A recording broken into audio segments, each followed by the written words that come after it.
Hi, you're probably interested in finding out a little bit more about university programs that offer speech pathology and what those accreditation classifications really mean for you. You'll see on the Speech Pathology Australia website under Becoming a Speech Pathologist, there's quite a lot of information about the accreditation process, the standards against which we measure different university programs, and also what the accreditation classifications really mean. Accreditation is a very complex process.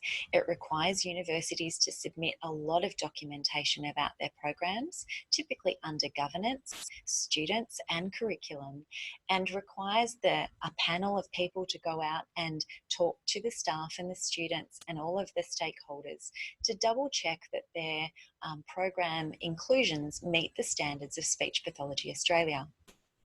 You'll find that programs who are still qualifying or in the qualifying phase haven't yet undergone that evaluation formally yet.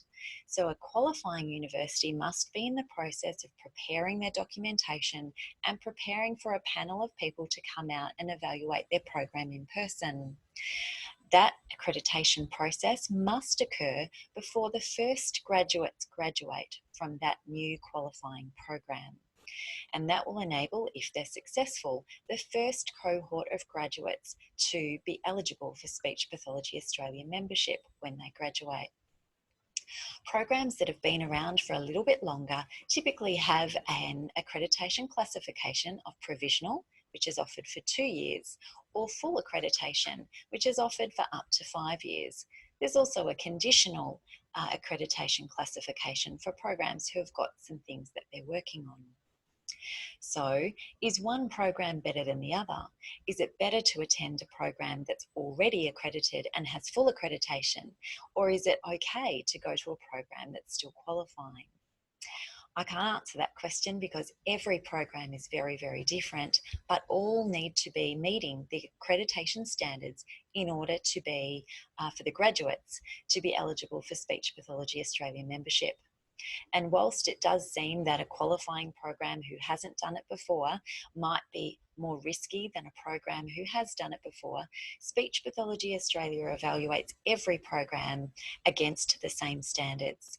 We also accredit every program regularly. So you might enrol in a fully accredited program, but if the accreditation period lapses during your term of enrolment, that program will also have to go through that process of accreditation whilst you are a student there.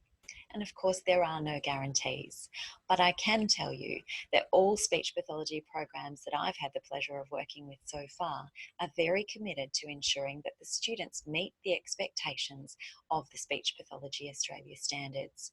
You can have a look at the unit outlines and the overviews of all the courses on the individual university websites, and I encourage you to do that, to find a program that meets your needs in terms of location, duration, offerings, the staffing, the culture, and the points of difference of that particular program.